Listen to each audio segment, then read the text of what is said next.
120번까지가 있으니까 지금부터는 끝날 때까지 쭉 이어가겠습니다. 85번 비과세는 1세대 설명으로 바르지 않은 것. 1번 60세 이상의 노부모와 세대를 합쳐 1세대 주택이 되는 경우는 세대 합하는 것은 몇 년? 5년 안에 어느 것이든 먼저 양도하는 게 1주택이다. 오케이. 2번 취학, 근무상 형편, 질병요양 등으로 취득한 지방주택으로 인한 1세대 주택이 되는 경우는 취득 사유가 소멸된 날부터 몇 년 안에 판다? 3년 안에 일반 주택을 양도하는 경우 이를 1주택의 양도로 본다. 맞죠? 3번 피상속인이 5년 이상 거주한 사실의 농어촌주택을 상속받아 1세대 주택이 되는 경우 일반 주택을 양도하는 경우는 이를 1세대 1주택의 양도로 본다. 맞죠?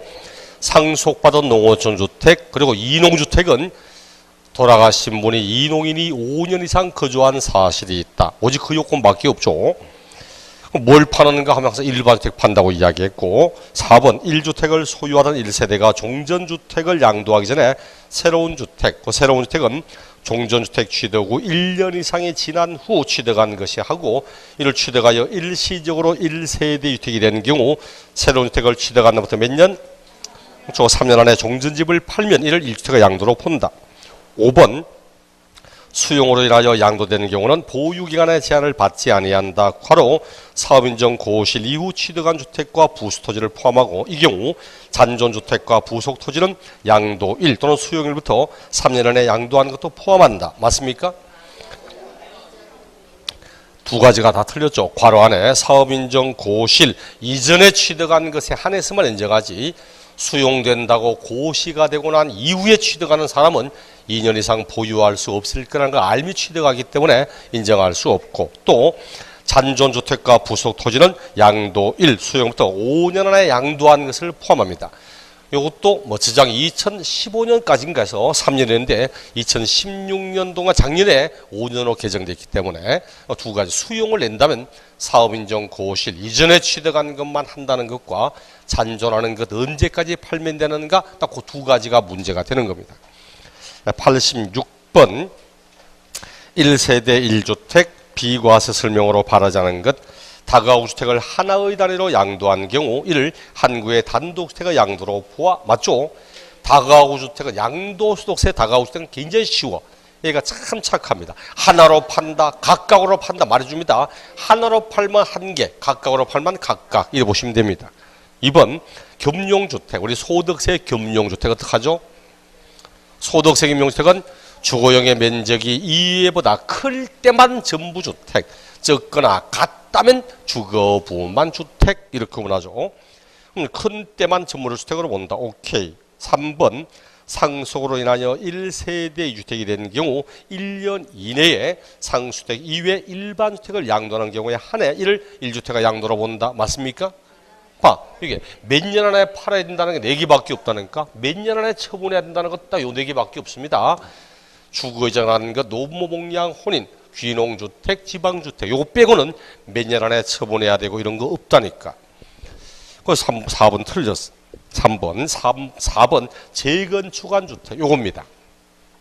2년 이상 보유한다고 할 때 재건축하고 재개발한 주택의 보유기간은 앞에 재건축하기 전에 멸실된 주택과 그리고 재건축한 주택의 기간을 합쳐서 보유기간을 따지게 됩니다.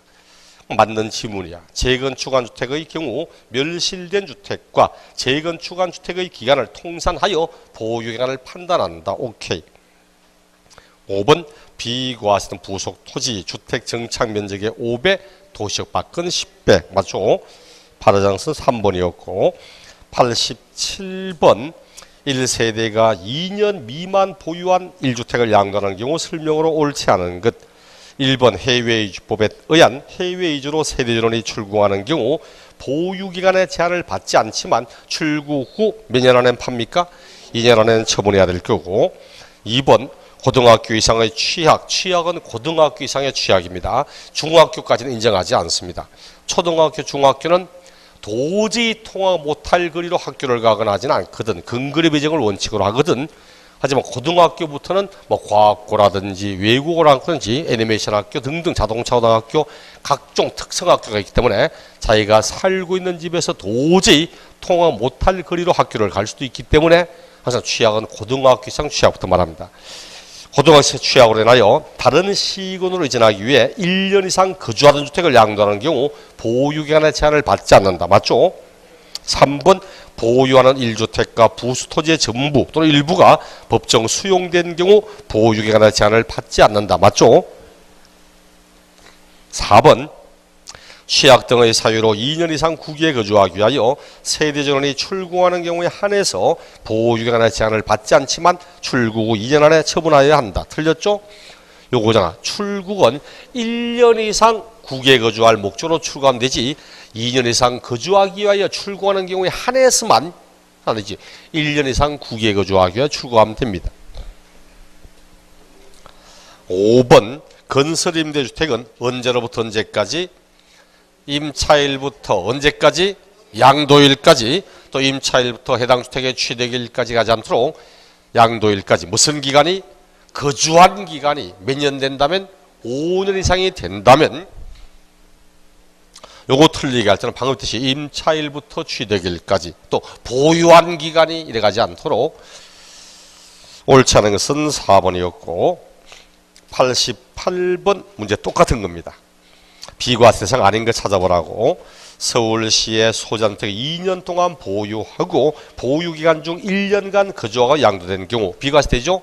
거주와 상관없이 2년 이상 보유하면 비과세 되잖아요. 그렇죠? 2번 부산광역시의 소재하는 주택을 1년 동안 보유하고 양도한 경우로서 양도일부터 6개월 전에 출국했답니다. 그럼 출국하고 6개월 만에 팔았다는 이야기잖아요. 그렇죠? 되죠? 어허이. 아니 1년 보유가 문제가 아니잖아. 지금 뭐 때문에 갑니까? 해외 이주하잖아. 해외 이주한다면 보유기간의 제한을 받지 않잖아. 보유기간의 제한을 받지 않고서 해외 이주 1년 이상 국외에 거주할 목적이라면 설사 2년 보유가 되지 않아도 이를 비과세한다. 단 출국하면 몇 개나 팔아? 2년 안에 처분하고. 3번 대전광역시에 소재하는 주택을 1년 동안 보유하고 6개월 동안 거주하던 중 양도하는 경우로서 건무상 형편을 다른 시로 이사하는 경우 됩니까? 돼요? 안 되잖아. 1년 거주가 안 되잖아. 지금 뭐 때문에 갑니까? 건무상 형편으로. 요거잖아. 적어도 취약, 질병, 건무상 형편으로 다른 시고 하면 1년 이상을 거주해야 됩니다. 지금 보유는 1년 했지만 6개월밖에 거주가 안 됐잖아. 6개월간 거주했기 때문에 건무상 형편으로 다른 시군으로 가더라도 이거는 비과세를 적용받을 수 없다. 틀렸다. 정답 4번 광주광역시의 소재하는 주택을 1년 동안 보유하고 양도한 경우로서 양도일부터 6개월 전에 2년 동안 해외 거주를 필요로 하는 건무상 형편으로 세대전에 출국했다. 되죠? 1년 이상 국외에 거주할 목적으로 해외 출국할 때는 보유기간의 제한을 받지 않는다. 단 2년 안에 출국하면 된다. 그죠? 출국하고 2년 안에 팔면 되지. 5번 건설임대주택을 1년 전에 취득했다. 1년 전에 취득해 팔면 2년 보유 안 되죠? 그런데 지금 임차일부터 양도하는 날까지 거주한 기간이 7년이랍니다. 그럼 5년 이상 거주했기 때문에 설사 2년 보유가 되지 않아도 비과세가 되잖아. 정답이 3번. 까다로운 보이지만 이것도 이제 기출문제인데 항상 핵심은 1년 이상 거주하던 집을 취약, 질병, 건무상 형편 고려용이었습니다. 89번 내용 다 똑같은데 1번 틀린 걸 찾으라고. 수도권에 소재하던 법인, 공공기관의 지방으로 이전하기 위하여 이전지 소재주택을 취득했다. 새로운 주택을 취득한 몇 년? 그렇죠. 5년 했죠. 5년. 수도권에 있던 법인, 수도권에 있던 공공기관이 지방으로 이전했기 때문에 이전지 지방의 주택을 취득했다면 수도권의 집은 5년 안에 팔면 된다고 이야기했죠. 그와 함께 5번 지문을 봐도 주거이전을 사유로 일시적으로 1세대의 주택이 된 경우로서 공경매로 양도된다면 설사 2년, 3년 안에 2년이 경과돼서 양도되더라도 이를 1주택의 양도로 본다. 맞죠? 2번도 했다. 2개 이상의 주택을 같은 날에 양도하면 뭘로 한다고? 당해 거주자가 선택하는 순서에 따라 양도하는 걸로 본다고 있고 3번은 장기 임대주택입니다. 법이 정하는 장기 임대주택. 근데 그 장기 임대주택은 반드시 임대주택법에 따라서 임대주택으로 등록하고 임대하는 것이어야 하고, 그리고 그 밖에 내가 현재 살고 있는 집이 있다. 이 집은 내가 현재 2년 이상 거주하고 있는 집에 되고, 이렇게 두 개를 가지고 있다면 그 다음에 내가 살고 있는 집을 팔아도 이를 1주택의 양도 이렇게 인정합니다. 네, 틀린 것은 1번이었고 나머지는 됐다. 90번. 91번. 참 찝찝하다. 91번. 통칙 규정에 관한 설명으로 바라지 않은 것. 비과세는 1세대 1주택에 있어서 부부가 각각 단독주택을 구성하고 있을 때 동일 세대로 본다. 맞죠? 부부는 아무리 주소를 따로 두고 있어도 언제나 같은 세대입니다. 만약 부부가 주소를 따로 둔다고 따로 세대 본다면 결국은 1인 1주택 비과세가 돼. 집을 두 채 사가지고 주소만 따로 두면 그냥 1세대 1주택 비과세, 1세대 1주택 비과세 같으면 결국은 1인 1주택 비과세지. 항상 부부는 주소가 따로 있어도 언제나 동일 세대입니다.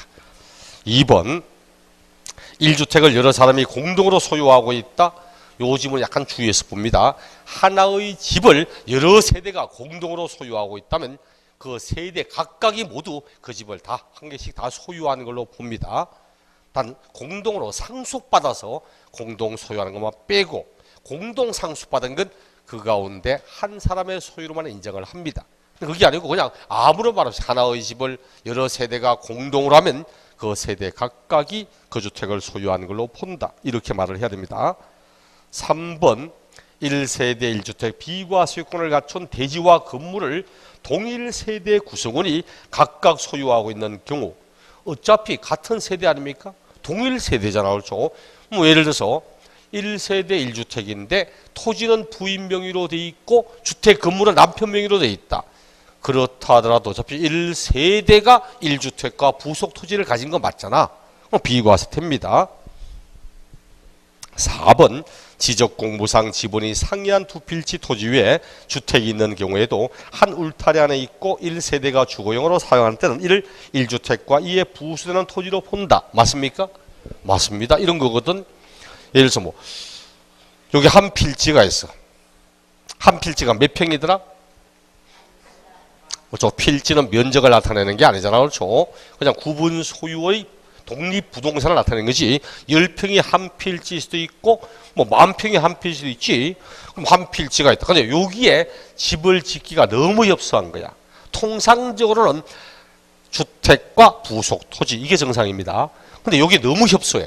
근데 그 옆에 필지도 너무 협소하고 그래서 서로 상이한 필지 위에 걸쳐 집을 지었다 해도 같은 울타리 안에 있고 1세대가 함께 주거용으로 사용할 수 있도록 되어 있다면 비록 필지는 달라도 이는 1세대와 1주택 부속 토지 이렇게 인정을 합니다. 이래 생각한다면 여기 있어. 한 필지가 있고 여기 내 필지가 되게 넓어. 여기다가 집을 지어서 이래 살고 있다가 너무 넓으니까 필지를 분필하여 이거 팔아버렸습니다. 1주택의 부속 토지입니까? 아니죠. 분필을 딱 나눈 순간부터 이건 나대지가 되는 거죠. 이건 나대지 양도입니다. 또 이렇게 돼 있어. 옛날 우리 집. 촌에 살 때 우리 집. 생각난다. 좁은 골목에 이게 감나무 있었고 골목 쭉 여기에 이제 마을이 이제 본드르고 이게 뭐 논이 쭉 있고 여기도 논 있고 여기에 이제 개울이 쭉 흘러가고 여기에 아줌마들 모이가 빨래하고 여기 쭉 들어옵니다. 요래 가서 동네 우물이 있었고 여기 우리 집인데 여기 탁 들어가면은 여기에 방이 있었고 여기도 방이 있었고 여기는 정지 부엌에서 우리 방으로 막 받아가는 쪽문 밥상기로 들어오거든. 밥 들어오고 여기 하나는 사랑방 이래 있었고 여기 들어가면 진짜 참 생각납니다. 아이고 담배 냄새가 얼마나 쩔어가지고 같이 그 담배 진이 그 기억납니다. 할아버지 계셨던 방이거든. 들어갈 때마다 너무 싫었는데 우리 애들이 요즘 내 방에 안 들어오려 하더라고. 이 방생을 하는데 어쨌든 만약 이렇게 돼 있다. 요렇게 돼 있다고 봅시다. 요렇게 이래 이걸 딱 나누어 봐. 딱 나누는 순간 1세대 1주택과 부속토지, 1세대 1주택과 부속토지 2주택이 됩니다. 이렇게 나눈 다음 이걸 먼저 팔면 이거는 1세대 2주택의 양도이기 때문에 과세가 되고 뒤에 파는 건 비과세, 이렇게 이야기를 합니다. 다양한 방식은 다 있거든. 5번 1세대 1주택을 소유하는 자가 다른 주택을 신축하고자, 자 현재 집을 한 개 가지고 있는 자가 다른 주택을 신축하고자 매입한 낡은 주택이 있는데 이 낡은 주택을 털어버리고 나대지 상태로 가지고 있던 중에 기존에 있던 집을 팔면 1세대 1주택 양도로 보지 않는다. 틀렸죠? 이거 털어버리면 나대지잖아. 그럼 1주택과 하나 그냥 나대지 가지고 있기 때문에 이거 팔면 1주택의 양도 비과세 대상 되지. 5번 틀렸습니다. 통칙 규정에 나오는 1세대 1주택 가운데서 그나마 시험에 나올 만한 내용들을 뽑아서 이양을 본 겁니다. 92번 소득세법상 고가주택 설명으로 바르지 않은 것. 1번 면적 및 기준시가 관계없이 양도가액이 실거래가액으로 9억을 초과한 주택을 말한다. 맞죠? 고가 취득세 고급주택은 단독이냐 공동이냐, 단독은 건물 331, 대지면적 662, 또 공동도 뭐 전용 245제곱미터 막 따지지만 양도세 고가주택은 저가냐 고가냐 가액만을 쳐다보는 거지 면적이 얼마냐 등등 이런 건 전혀 관계없잖아요. 양도가 이게 실거래가액으로 9억을 초과한 주택을 말한다. 맞죠? 2번 1세대 1주택 비과세 요건을 모두 갖췄다 해도 고가주택에 해당한다면 고가주택 부분을 과세한다. 맞죠? 3번 양도소득상 고가주택을 양도한 경우에도 세율적용시는 불이익이 없다. 맞죠? 주택은 미등기 70, 1년 미만이면 40, 1년 이상은 누진세지 고가주택이라고 해서 별도의 세율을 적용하거나 이런 것은 없습니다. 5번 1세대 1주택 고가주택을 양도한 경우는 일반적인 토지 건물에 양도하는 다른 별도의 장기부 특별공제를 적용한다. 맞죠? 장기보유는 1세대 1주택에 대해서만큼은 물가 상승률 8% 적용하고 다른 부동산은 물가 상승률 3% 적용하니까 다른 공제를 적용한다. 맞습니다. 4번이 정답이지만 크게 신경 안 써도 괜찮습니다. 산식 묻거나 할 일은 없으니까 대신 산식 말고 1, 2, 3, 5번 그런 개념을 정확히 보시면 됩니다. 93번 다음은 갑이 양도한 주택에 대한 자료다. 다음의 자료에 의하여 실거래가액으로 산출한 갑의 양도소득 과세 표준은 소지하는 지역은 청주시 상당구 문화동이고 이런 동네 있습니까? 있습니다. 이 동네 당연히 있습니다. 청주시 상당구 하면 청주를 주된 내용으로 하는 성시가 있습니까? 청주 한시 문중이 있습니다. 청주 한시 문중. 청주 한시 대표적인 인물이 한명회. 한명회는 딸이 3명인데 제일 큰 딸은 신숙주 집에 만면으로 시집가서 있다가 얼마 안 돼서 사망을 했고 딸 둘이는 모두 왕비가 되었고 그러다가 다음에 나중에 한명회는 뒤에 가서 다시 무덤이 파헤쳐져 가지고 새로 부관 참시돼 가지고 된 적이 있죠. 한명회가 지었던 정자가 있어.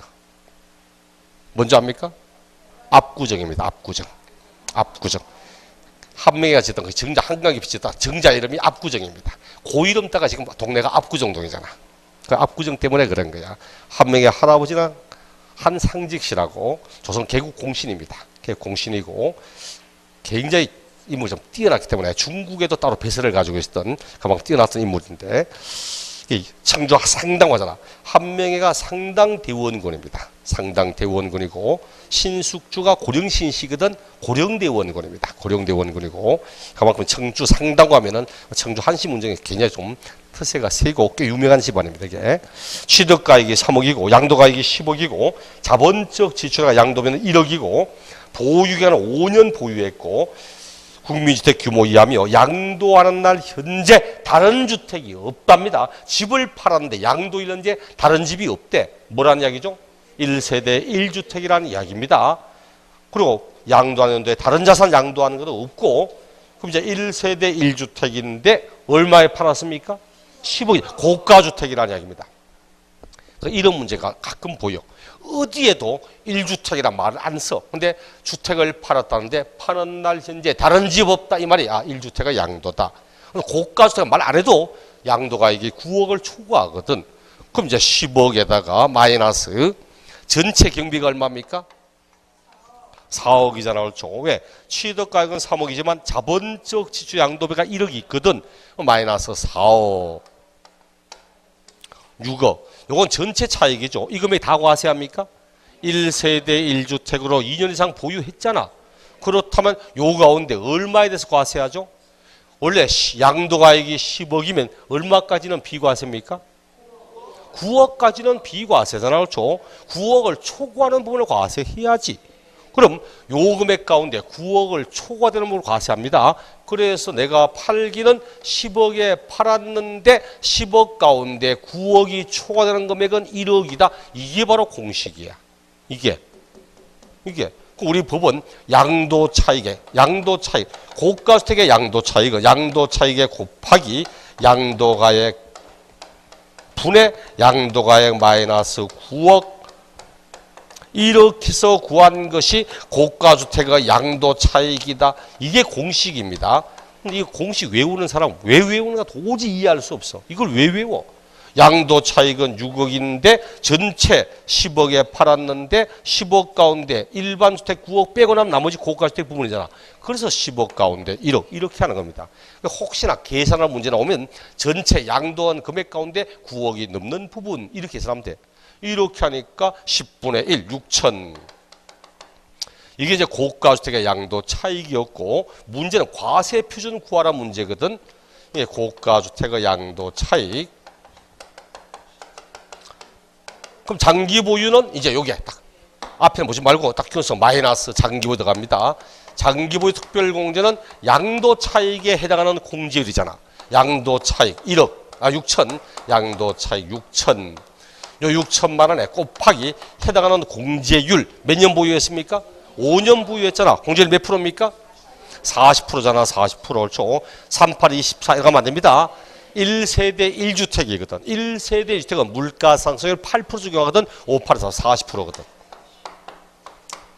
그 2,400만 원. 요거 빼면 돼. 2,400만 원 빼고 그러니까 3,600.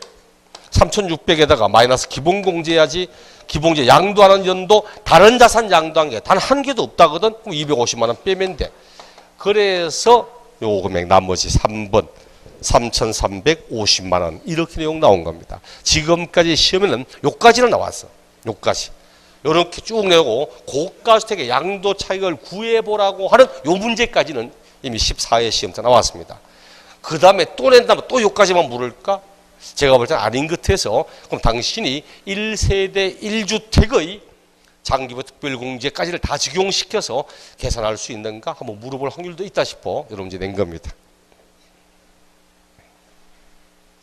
압니다. 웬만하면 이런 문제 나오면 안 푼다는 거 알아. 94번과 95번은 이게는 겸용주택 문제지. 겸용주택. 소득세는 겸용주택을 탄다 했죠. 겸용주택은 주거용의 면적이 크다. 그럼 전부주택이죠.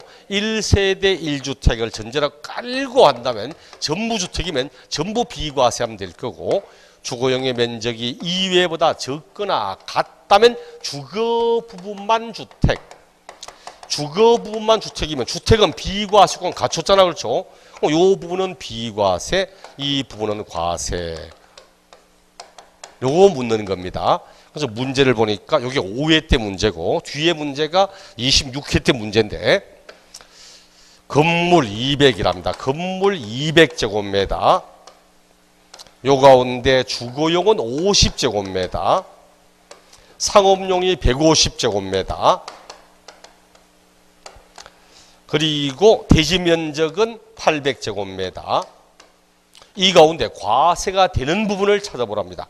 뻔하지 뭐. 그럼 주거용의 면적이 이외의 면적보다 적다. 그럼 주거 부분은 주택이다. 요 놈은 비과세. 요 놈은 과세. 그럼 고민할 게 뭐 있어? 대지 800. 그럼 대지 800은 아니 언제나 밑에 토지는 위에 건물이 사용하는 면적 비율로 나누면 됩니다. 그 요만큼 200 가운데 54분의 1, 요만큼 4분의 3. 그래서 800 가운데 4분의 1, 200제곱미터 요놈 비과세, 나머지 600제곱미터 4분의 3, 요놈 과세. 그러니까 정답이 건물 150, 토지 600, 요게 정답입니다. 됐고, 저장기업 문제는 200 가운데 주택이 80이고, 상업용이 120이고, 그럼 건물 대지는 800이다. 얼마만큼 과세되는가? 똑같은 문제입니다. 그럼 200 가운데 80 하니까 몇 프로? 40%. 그럼 60%. 그럼 건물 요만큼은 과세, 80제곱미터 과세. 건물 120, 요건 비과세고, 요건 과세. 그 이게 800 가운데 40%, 320. 요놈은 비과세. 나머지 60%, 480. 요만큼은 과세. 이게 정답. 이게 저장인 정답. 건물 120, 토지 480 과세. 이게 똑같은 문제입니다. 숫자만 바꾼 거지. 겸용주택이 문제 나오면 이렇게 풀면 됩니다. 아마 근데 또다시 원래 이렇게 낼까? 제가 볼 때는 확률은 없어. 왜? 이게 저장의 문제거든. 95문제가 저장의 문제입니다. 이게 되게 중요하기 때문에 매번 이렇게 수치를 집어넣어서 당신 정확히 구분할 수 아는가? 이렇게 내어야 할 그 정도 문제는 아니거든. 앞에 문제가 94문제가 5회 때 문제입니다. 5회 때 문제. 5회 때 문제를 내고 그리고는 거의 뭐 20년까지 지나가지고 새로 한번 나와본 거야. 이거 내고 또 내고 이럴 때가 아니야. 지금 낸다면 이제 문장 나오지. 주거용의 면적이 2회보다 크다면 어떡하고 적거나 같으면 어떡하고 문장 나오지. 아마 숫자 나올 확률은 없습니다. 97번. 97번은 요놈. 요겁니다. 농지의 교환물 앞.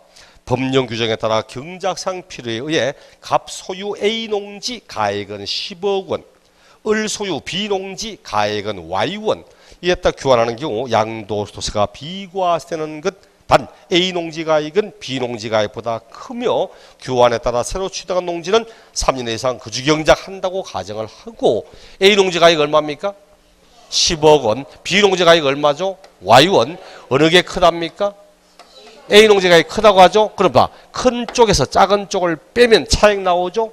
이 차익이 얼마 나와야 돼? 가액이 큰 편 10억. 요 금액의 4분의 1, 10억 원의 4분의 1, 2억 5천. 요 금액 이하로 나와야 되겠지? 정답 1번. 2번부터는 3억, 3억 5천, 4억, 4억 5천. 모두 가액이 큰 편의 4분의 1보다 크게 나오고 있거든. 앞에 있는 금액은 아무 의미 없는 금액입니다. 결과적으로는 그 차액은 가액이 큰 편의 4분의 1 이하여야 한다 하는 요 내용 가지고 묻는 거야. 정답은 1번이었고, 여기 이제 19회 때 문제였거든. 98번 미등기 자산을 하나 설명으로 맞는 것. 1번 미등기 자산의 경우에도 2년 이상 보유한 1세대 1주택에 대해서는 원칙적으로 비과세한다. 맞아요? 원칙은 비과세를 적용받을 수 없지. 단 미등기임에도 불구하고 미등기로 보지 않고는 거기에 해당한다면 몰라도 그게 아니면 원래는 미등기는 비과세 감면을 적용받을 수 없습니다. 2번 미등기 자산에 대한 소득세법 및 조세특례제한법상의 감면을 항상 적용받을 수 없고 아니죠. 항상 못 받는 거 아니지. 예외적으로 미등기라도 미등기로 보지 않고 비과세 감면 인정하는 것도 있기 때문에 3번 미등기로 자산을 양도한 경우 양도 차익의 금액이 곧 과표가 된다. 맞습니까? 네. 맞다 그렇죠.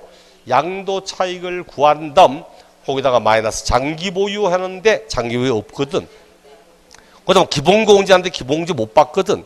결과적으로 양도 차익의 금액이 곧 과세 표준된다는 이야기입니다. 중간에 공제받을 금액이 단 하나도 없기 때문에. 4번 기준시가로 양도 차익 계산 시 부동산 소유권에 대한 필요비 계산 공제율은 3%를 적용한다. 아니죠? 미등기로 팔면 0.3%지. 0.3%. 5번 미등기 자산에 대해서는 60% 세율 아니죠? 70% 세율이지. 올바른 것은 3번. 9번 요거 이제 미등기로 양도해도 미등기로 보지 않는 경우, 우리 이등기로 보지 않는다는 말은 등기된 것과 똑같이 하겠다는 이야기였죠.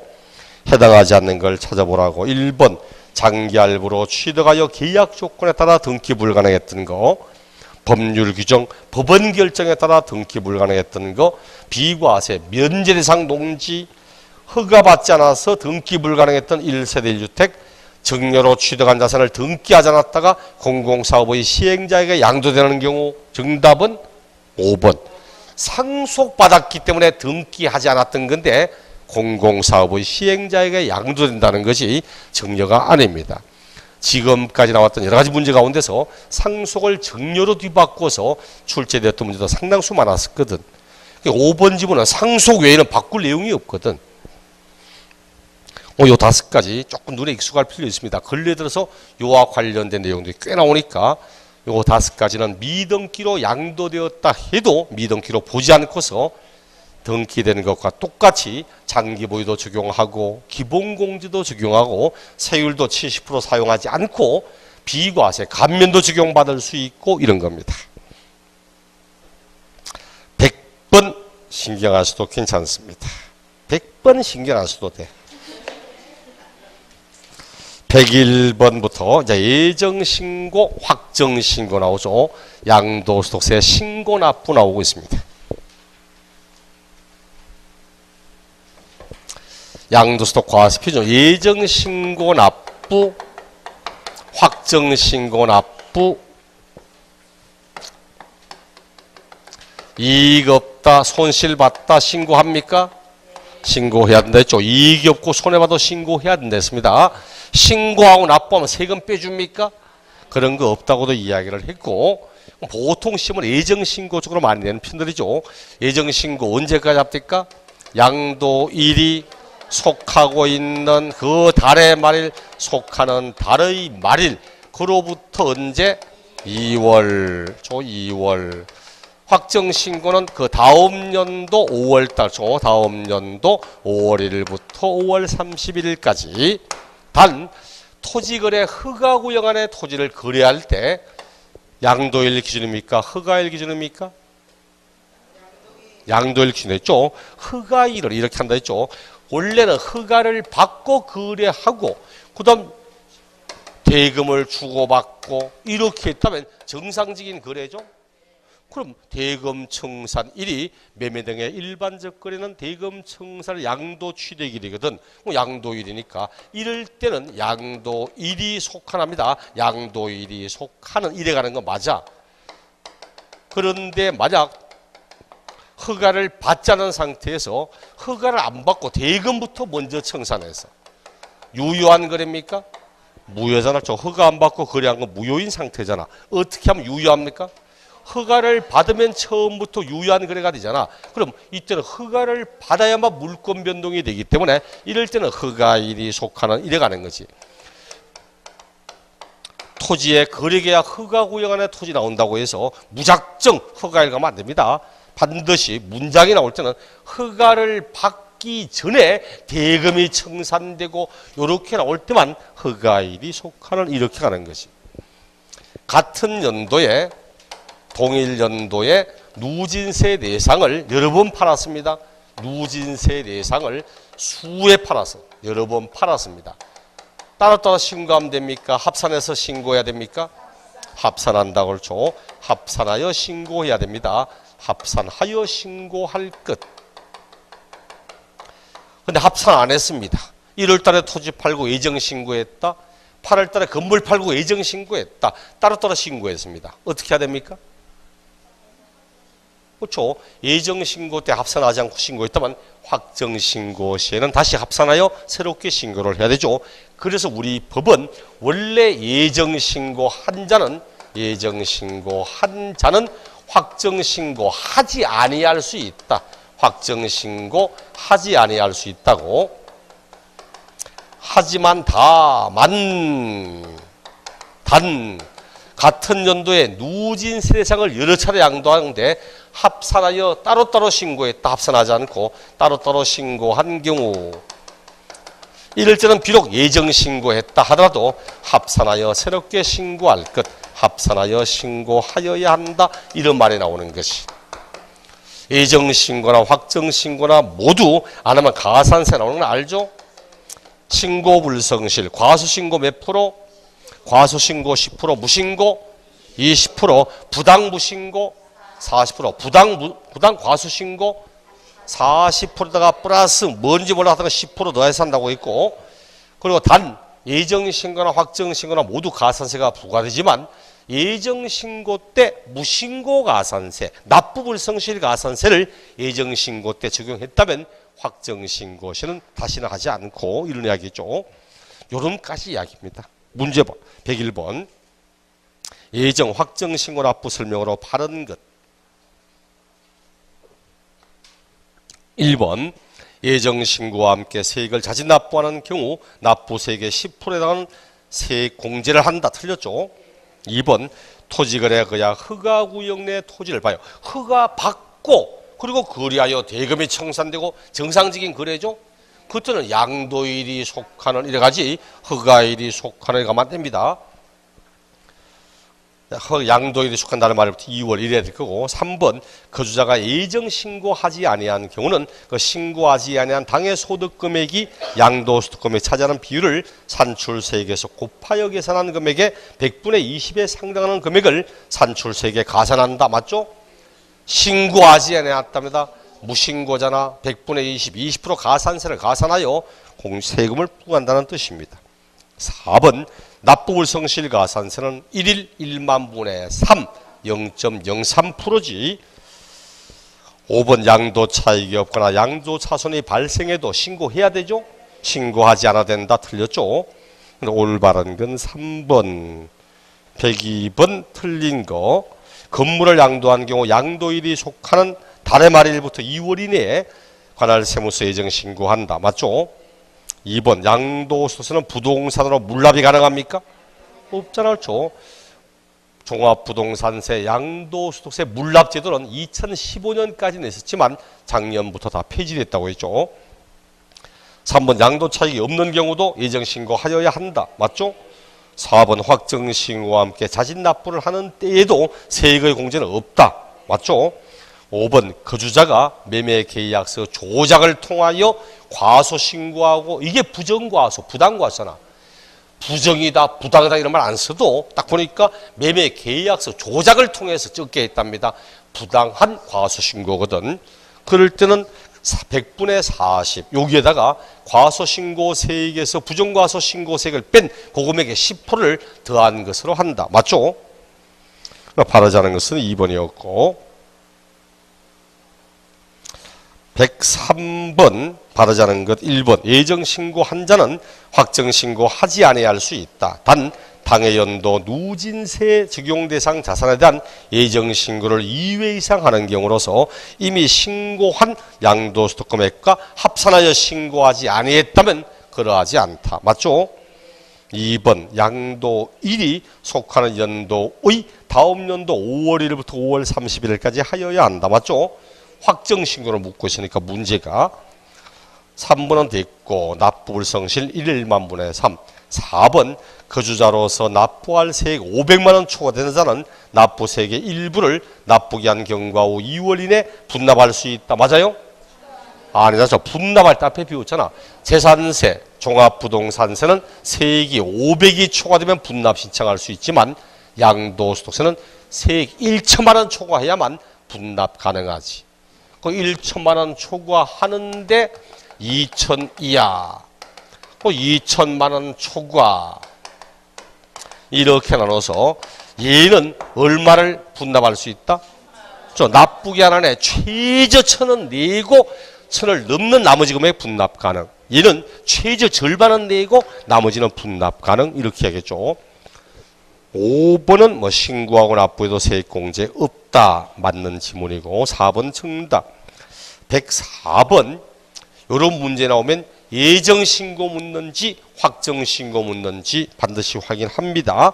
문제가 지금 확정신고를 묻고 있어. 그럼 2017년 8월 20일 2017년도 8월 20일 날 팔았다면 예정 신고를 묻는다면 양도에 속한 달의 말일, 그로부터 2월, 10월 31일, 10월부터 30일 맞습니까? 맞네, 그죠? 예, 10월 31일. 이거 없었으면 어떡할 뻔했어. 이럴 때 확정신고는 다음 연도 5월 달이잖아. 2018년도 5월 1일부터 5월 30일인데 확정신고 기한을 물으니까 기간이라면 5월부터 5월 31일 기간이고 기간의 끝이 언제냐고 5월 31일.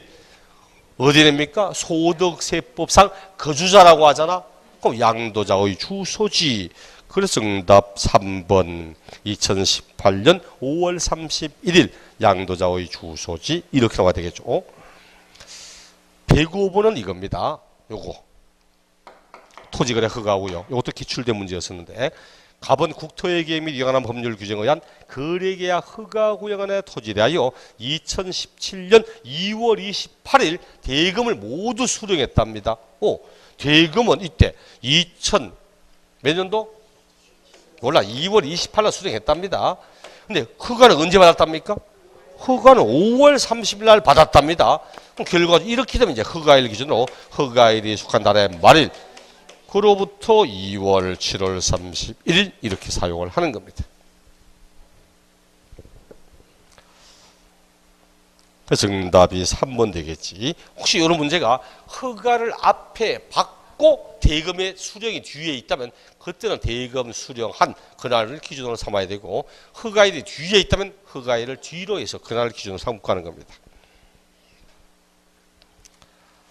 뭐 요건 됐고 106번은 앞에 배웠던 건 쭉 이제 한 거고, 107번도 굳이 해야 됩니까? 틀린 거 찾으라고. 1번 양도 물건 소재지가 납세지고 아니잖아. 양도자의 주소지지. 나머지는 빠나 문제고. 108번 양도세 분납 틀린 거. 1번 분할납부는 납부할세 1천만 원 초과하는 경우에 하나여 신청할 수 있다. 맞죠? 2번 거주자가 양도세 확정 신고에 따라 납부할세 1,600만 원인 경우 최대 800만 원까지 분할납부 가능하다. 틀렸죠? 요거잖아. 1천 초과하는데 2천이 하다. 그럼 최저 얼마나 내야 돼? 최저 1,000만 원 내고 나머지 금액을 분납할 수 있지. 그럼 결국은 1,800이면 1,000만 원, 1,600이면 1,000 내고 600만 원에 대하여 분납 신청할 수 있다. 이래 가야지. 대신 5번처럼 세액이 3,600이다. 2,000도 초과되면 최저 절반 내고 1,800. 나머지 금액에 대해서 1,800에 대하여 분납할 수 있다. 맞죠? 그럼 3번 분납은 납부기한 지난 후 2월 이내에 분납할 수 있다. 4번 이 분할은 예정신고 때 할 수도 있고 확정신고 때 할 수도 있고 이런 겁니다. 틀린 것은 2번이었고 109번도 최근 나왔던 문제잖아요. 가장 최근에 따끈한 문제. 소득세법상 사업자가 아닌 거주자 갑이 2017년 5월 15일에 토지 허가구역이 아닌 토지를 양도하였고 납부할 양도소득세는 1,500만 원이고 이 토지의 양도소득세 신고 납부하는 설명으로 틀린 것. 1번 2017년 7월 30일까지 예정신고하여야 한다. 맞죠? 2017년 5월 15일에 팔았으니까 양도일이 통하는 그 달의 말일 5월 30일 그로부터 2월 7월 30일까지 예정신고한다. 맞고. 2번 예정신고하지 않은 경우 확정신고하면 예정신고에 대한 가산세는 부과되지 않는다. 그런 게 어디 있어? 그렇죠. 만약 예정신고 때 안 해도 확정신고 시 한다면 예정신고 가산세 없다면 예정신고 왜 합니까? 할 필요 없잖아. 어차피 확정신고 때만 뭐 예정신고 가산세 없는데 뭐 이런 거 없어. 예정신고 때 하지 않으면 가산세, 확정신고도 안 하면 가산세 이렇게 삽니다. 3번 예정신고하는 경우 양도소득세 500만 원까지 분할납부 가능하다. 맞죠? 문제가 지금 1,500만 원이잖아. 2번 문제의 두 번째 줄에 납부할 세액은 1,500만 원이다. 그러면 1천 초과한데 2천 원이니까 최저 1,000원 내고 나머지 500만 원을 분납 가능하다. 맞죠? 4번 예정신고한 경우 확정신고 하지 아니할 수 있다. 맞죠? 5번 토지가 법률에 따라 수용되더라도 물납은 인정되지 않는다. 맞죠? 이제는 물납제도 없다고. 요 놈까지가 양도소득세 이야기고, 이제 남아있는 사업소득, 부동산 관련 사업소득하죠. 부동산 관련 사업소득은 세 가지 있죠. 부동산 관련 사업소득.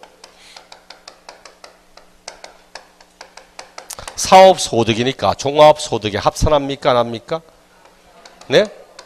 어디서 안 한다는 소리가 들린다? 종합소득에 합산하지 않는 건 양도소득과 퇴직소득 두 개밖에 없다고 이 연사 목 터져라고 이야기했어. 이 연사 목 터져라고 이야기했어. 참. 누구야? 한데 내 귀에는 누구야 소리 누구야. 옛날에 참 우리 누나 안 가고 전부 누구야 많이 했는데 요즘 누구야 한 사람 없는 것 같아. 옛날에 뭐 삼촌 안 가고 좀 아지아지하고 그랬는데 요즘 아지아한 사람 잘 없는 것 같고. 참 그렇다. 세상이 많이 변해가는 것입니다. 말도 점점 많이 바뀌는 것 같아. 요즘은 뭐 경상도 사람도 그렇게 막 사투리 막 심하게 쓰는 사람 잘 없더라고. 옛날에 이제 뭐 말하면 말을 못 알아들었는데 요즘도 저 경남 김해 쪽에 사람들 뭐 말하면 말을 못 알아듣겠더라고. 뭐라 한데 뭔 말하는지 모르겠어. 서울에 있는데 부동산 학개론 선생이 김해에서 올라왔다고 수업한다는데 지 고향말 그대로 막 쓰는 게 수업 시간에. 내가 하나 듣니까 뭔 말 하는지를 모르겠어. 학생들을 들으니까 재밌답니다. 수업 참 재밌답니다.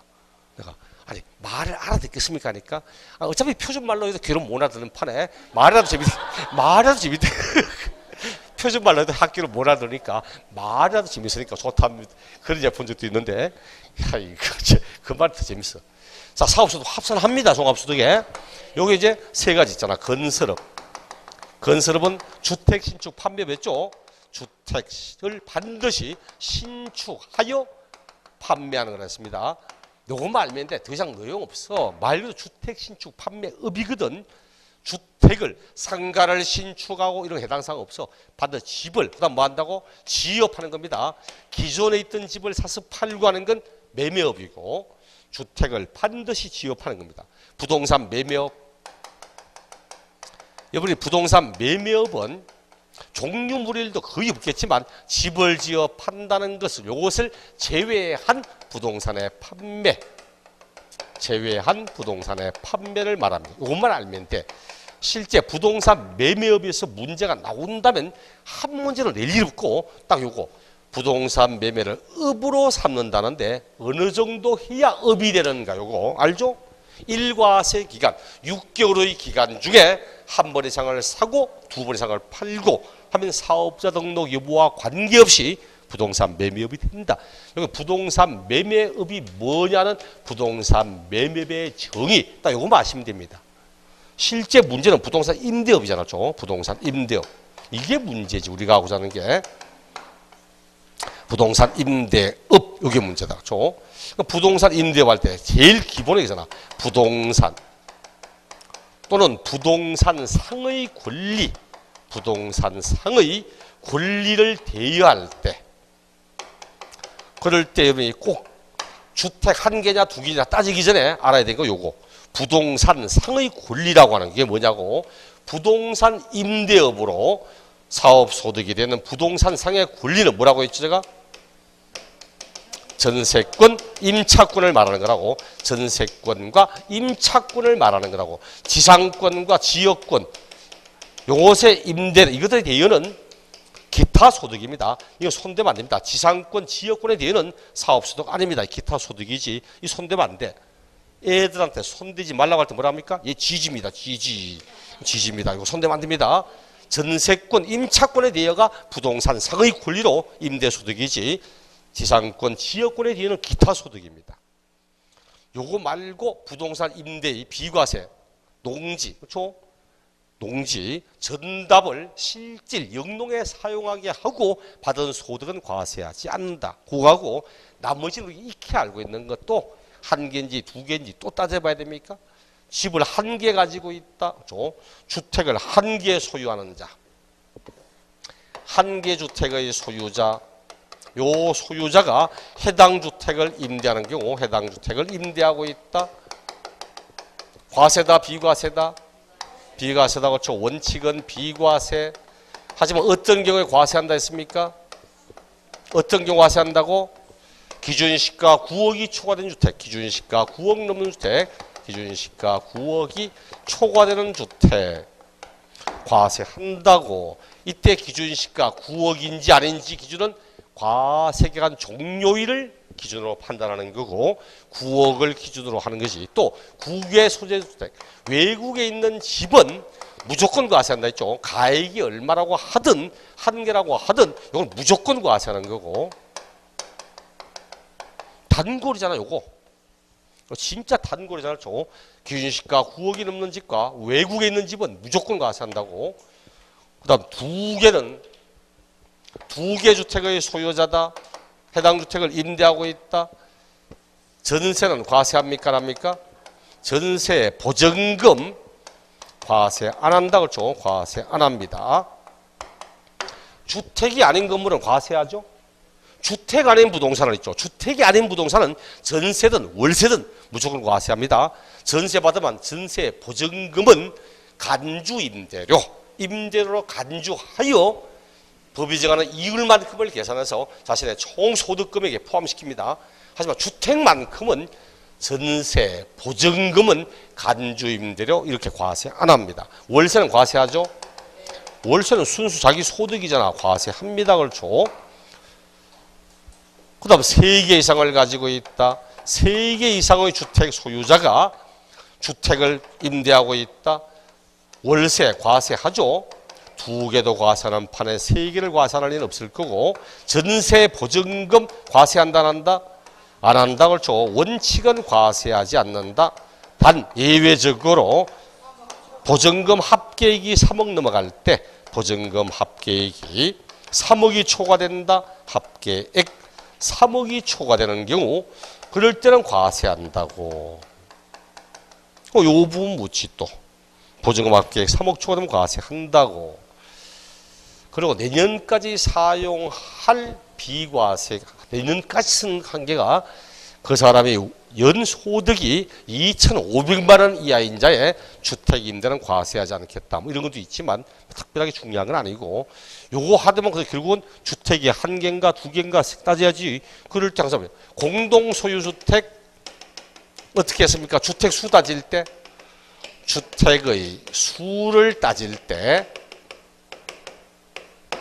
진짜 쓰기 싫은 한자가 이거였는데 수라고 그렇죠. 제일 싫어하는 인간 누구라고? 내가 제일 싫어하는 인간 1번 피타고라스, 2번 유클리드, 기하학을 만든 놈입니다. 3번 데카르트, 좌표 만든 놈이다. 좌표. 좌표. 이런 놈과 함께 미분적분 만든 놈들이지. 시험만 나오면 미적미적 되던 거, 미적미적 되던 거. 아니, 밥 먹고 할 짓이 없이 이런 짓을 하는 거지, 그렇죠? 참, 그냥 음악 듣고, 응? 저거 심심하면 운동하고, 이게 얼마나 좋아, 그렇죠? 뭐 이런 짓을 사람을 후손들 골탕시켜야 돼. 공동주택은 주택의 수를 따지면 어떡합니까? 누구 집이다? 누구 집이다? 하하, 큰일 났구나. 이게 지분이 가장 큰 자의 소유랍니다. 뭔 각각, 진짜 각각 따로 놀고 있구나, 지금. 지분이 가장 큰 자라고, 지분이 가장 큰 자의 주택으로 한다고.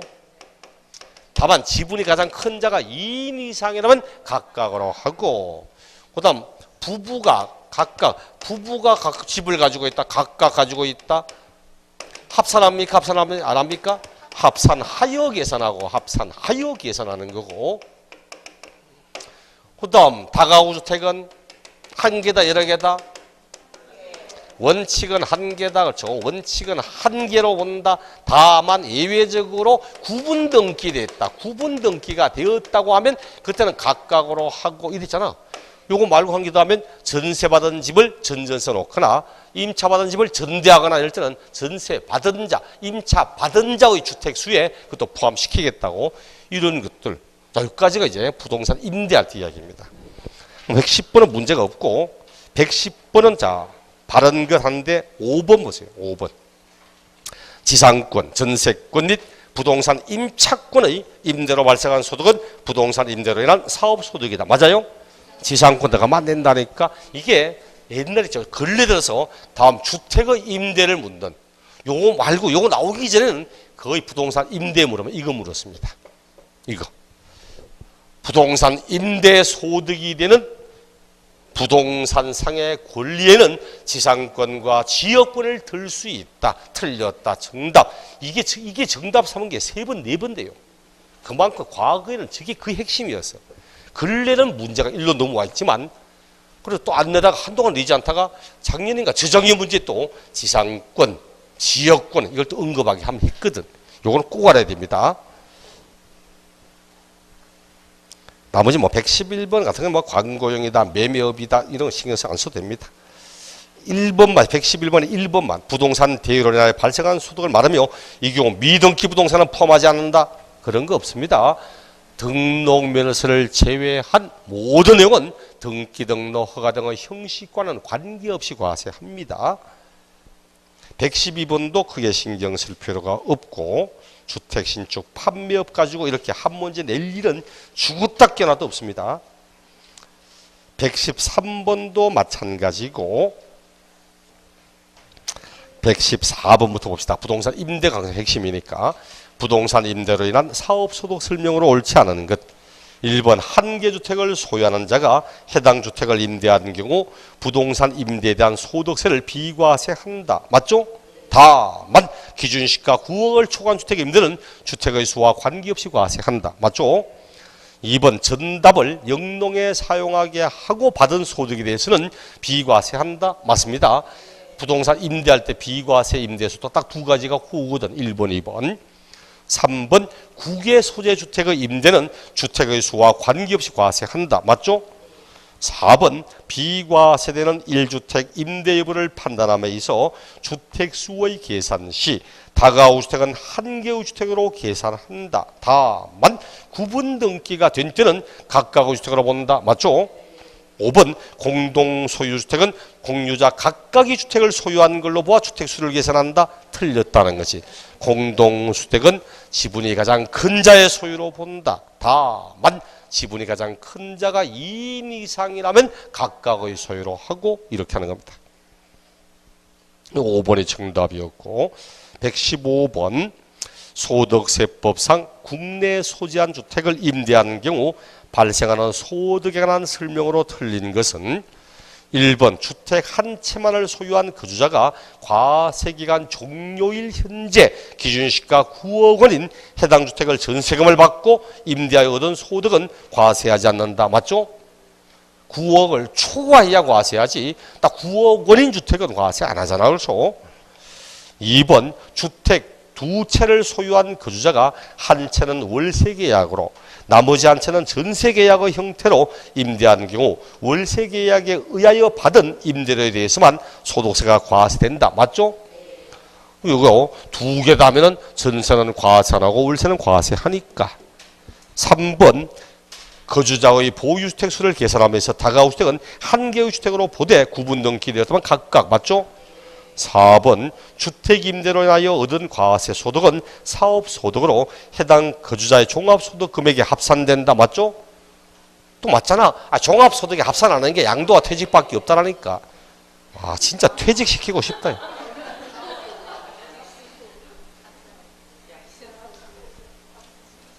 버스 떠났어.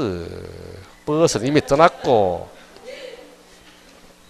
어떤 택시 파업 중이야. 택시도 못 타. 5번 주택을 임대하여 얻은 소득은 거주자가 사업자 중 한 경우에 하나요. 소득세 납세 의무가 있다. 이런 거 없습니다. 사업자라는 것은 사업자 등록 여부와 관계없이 사실상 사업적 내용으로 행위를 하면 사업자입니다. 사업자 등록 안 하고 했다. 등록 불성실 가산세 이런 게 부과되기도 하고 이런 거지. 사업자는 사업자 등록 한 자만을 의미하는 게 아닙니다. 우리 이러잖아. 부동산 매매업 봐요. 부동산 매매업은 부동산의 매매 또는 중개를 사업 소득으로 나타내어 부동산을 판매하거나 사업소득으로 나타냈다는 게 무슨 말이었죠? 사업소득으로 나타내어 판매한다. 사업자 등록하고 한다는 뜻입니다. 나 부동산 매매를 합니다. 이게 나의 사업소득입니다라고 나타내고 드러내고 한다는 말은 사업자 등록하고 한다는 말입니다. 이렇게 나타내고 하거나 사업자 등록은 하지 않았다 하더라도 6개월의 기간 중에 한 번 이상을 사고 두 번 이상을 팔고 하면 사업자가 됩니다. 그래서 사업자는 사업자 등록 여부를 가지고 따지는 게 아닙니다. 그럼 집이 여러 개 있다? 뭐 이렇게 임대소득자 신청 안 해도 임대소득 사업과세 합니다. 원래 5번 틀렸어. 116번도 바르지 않은 것. 주택을 임대하고 받은 보증금에 대한 간주임대는 과세하지 아니해야 한다. 단 3개 이상의 소유하고 보증금 합계액이 3억을 초과하면 과세한다. 맞죠? 2번 부부가 각각 주택을 가지고 있다면 합산하지 않고 틀렸어. 부부가 각각 주택을 가지고 있다면 주택의 수가 1개냐 2개냐 따질 때 이럴 때는 합산하여 주택의 수를 따지게 됩니다. 결과적으로 우리 양도소득세 1주택 비과세는 1인 1주택 비과세입니까? 1세대 1주택이잖아. 여기도 만약 부부가 각각 한 개씩 가지고 있다. 이걸 비과세하려고 하거든. 비과세하려고. 만약 비과세인데 그럼 1인 1주택 비과세라면 부부가 따로따로 있다면 따로따로 비과세가 돼. 아니잖아. 이것도 결과적으로 비과세는 1세대 1주택 비과세 이런 개념이란 뜻입니다. 합산하여 한 개인지 두 개인지를 따지겠다는 거지. 3번 임차 전세받은 주택을 전대하거나 전전세하는 경우 당해 임차 전세받은 주택을 임차인 또는 전세받은 자의 주택으로 계산한다. 맞습니다. 겸용주택은 양도소득과 똑같습니다. 주거용의 면적이 2배보다 크다면 전부주택. 5번 주택 임대로 인하여 발생하는 소득에 대한 총수익 금액의 수입 시기는 계약에 따라 지급일이 정해져 있다면 그 정해진 날로 합니다. 날짜가 정해져 있지 않다면 실질 지급받은 날로 하고 날짜가 정해져 있다면 설사 그날 돈 들어오지 않아도 그 원래 정해진 그날에 자신의 소득이 된 걸로 합니다. 바르다는 것은 2번이었고 117번도 해야 되나? 올바른 거 1번 임대하는 국내 소재 1주택의 비과세분을 판단할 때 가액은 기준시가 6억을 기준으로 판단합니까? 그렇죠. 기준시가 9억을 기준으로 판단해야 되지. 2번 소득세법상 기준시가 5억 원인 국외 소재 1주택을 임대하는 경우 비과세합니까? 국외 소주택은 가액이 얼마든 무조건 과세한다 했죠. 3번 본인과 배우자가 각각 주택을 소유한 경우 합산하지 않고 더 이상 읽어야 할 의미가 없다 그렇죠. 4번 국내 소재 3주택을 소유한 자가 받은 주택 임대 보증금 합계액이 4억 원인 경우 보증금에 대하여 법이 정하는 산식에 따라 계산한 금액을 총수익 금액에 산입한다. 맞죠? 일단 3억이 초과되면 과세하니까 4억이라면 당연히 과세합니다. 5번 과세한 종료일 현재 소유 중인 국내 소주택에 대한 임대소득의 비과세부 판단 시 기준시가는 과세한 개시를 기준으로 합니까? 과세인 종료일을 기준으로 판단하는 거지. 118번 소득세법상 거주자의 부동산 임대와 관련하여 발생한 소득에 대한 설명으로 틀린 것은 1번 구외에 소지하는 주택 임대 소득은 주택수와 관계없이 과세한다. 맞죠? 2번 3주택을 소유하는 자가 받은 보증금 합계액이 2억 원인 경우 법이 정하는 방법에 따라 계산한 임대를 사업소득 총수익금에 산입한다. 틀렸죠? 3억이 초과했다는 거지. 3번 2주택과 그리고 2개의 상업용 건물을 소유하는 자가 보증금을 받은 경우 2개의 상업용 건물이라야만 법이 정하는 바에 따라 계산한 간주임대를 사업소득 총수익금에 산입한다. 맞죠? 2개 주택이요. 주택 몇 개랍니까? 3번?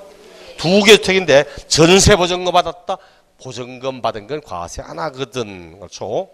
그래서 주택은 전세, 보증금을 받으면 과세 안 하고 상업용 건물만 과세하니까 3번도 맞지. 4번 고가주택은 과세한 종료일은 이제 기준시가 9억을 초과한 주택을 말한다. 5번 사업자가 부동산을 임대하고 임대료 외에 전기료, 수도료 등 공공요금의 명목으로 지급받은 금액이 실질 내는 공공요금의 납부액을 초과한다면 초과되는 금액은 자신의 소득 금액이다. 맞죠? 전기요금이다. 아, 전기요금은 따로따로 나오더라. 수도요금은 따로 안 나오거든. 수도요금은 건물 전체 같이 나오면 이제 위에서 분산시키거든. 근데 실제로 자기가 총 소득 금액이 이런 집도 있습니다. 제가 살아보니까 수도요금이 예를 들어 이 건물에 뭐 12만 원이다. 근데 집이 10집인데 그런 집 받는 수도요금 상관없이 그냥 무조건 공동수도요 기타 해가지고 매달 한 달에 2만 원씩 그냥 무조건 일괄적으로 부과집이 있더라고. 가만히 생각하니까 수도요금 일괄 부과하니까 문제가 있는 것 같아. 다 원룸이라고 다 이제 다 원룸인데 일괄 2만 원이니까 열 몇 집 하니까 지가 받는 돈은 그냥 뭐 38만씩 받아요. 근데 수도요금 딱 나오는 보니까 한번 꽂히는 거 봤거든. 메인에 딱 꽂혀보니까 전체 수도요금이 17만 얼마가 나왔더라고. 그럼 지금 꼬박꼬박 20만 원씩 매달 챙겨가잖아. 그렇죠? 거기에다가 또 우리 시험 끝나면 저 같은 시험 딱 끝나면 10월 한 두째 주 되면 저는 수업 다 끝나거든. 그럼 그때는 일산에 있을 때도 이제 대구 내려갑니다. 집에 내려갔다가 거의 안 올라가니까 어쩌다가 뭐 한번 사람 만난다고 올라가고 있어. 한 달에 한 2번인가 3일 거기 자고 계속 한 번 더 갔는데 수도요금 똑같이 나온 또 2만 원이야. 한번 따졌지. 아니 세수 3번 내는 밖에 없다.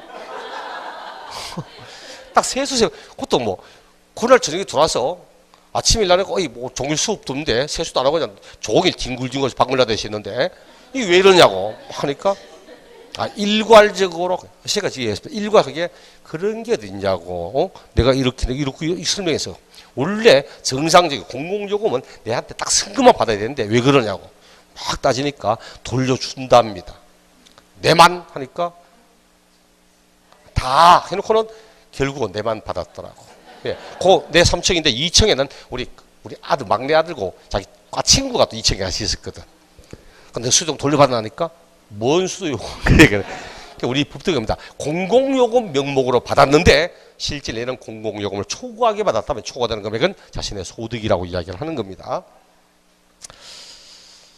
틀린 것이 2번이었고 120번 119번이야 뭐 또 주택 수 따지는 거 앞에 여러 번 나왔던 내용인데 그러니까 120번은 나왔던 지문이지만 유종의 미를 거둔다는 의미에서 마지막 문제라는 측면에서 120번을 해야 뒤에가 나가서 와 세법에 끝까지 다 풀더라 이런 이야기 듣지. 주택임대에 대한 사업소득 설명으로 바른 것 1번 주택임대 사업소득이 비과세 1주택의 가액은 과세한 개시를 기준으로 판단하는 거 아니죠? 과세한 종료일 판단하는 거고 2번 기준시가 9억 이하인 상가를 한 개 보유한 자의 전세보증금에 대한 간주임대는 과세하지 않고 들렸죠? 상가잖아 상가. 주택 아닌 부동산은 전세를 받든 월세를 받든 무조건 과세합니다. 2번, 3번 전용면적 60제곱미터 이하로 기준시가 3억 이하인 주택은 3주택 유보계산 시 주택수에 포함하지 아니한다. 맞습니다. 여기 이제 3개 이상 할 때 이렇게 있잖아. 우리 여러 번 했다고 죠. 3개 요거 3개 2개는 전세보증금 과세 안 하잖아. 3개는 전세보증금 3억 넘어가면 과세하잖아. 그러니까 갑은 주택 2개야. 2개 가지고 있다. 3개 가지고 있다. 3개 가지고 있는데 이 양반은 전세를 하는데 전세보증금 한 개는 2억, 전세 한 개는 1억 5천, 한 개는 2억 5천, 3억 할까? 3억. 이렇게 써놨고 을은 집 2개 있어. 주택 2개 있는데 한 개 됐습니까? 전세 한 개는 6억, 한 개는 7억. 문제는 이 양반은 과세합니까? 안 합니까? 안 하잖아. 2개잖아. 2개 주택을 가진 자의 전세보증금 과세 안 하거든.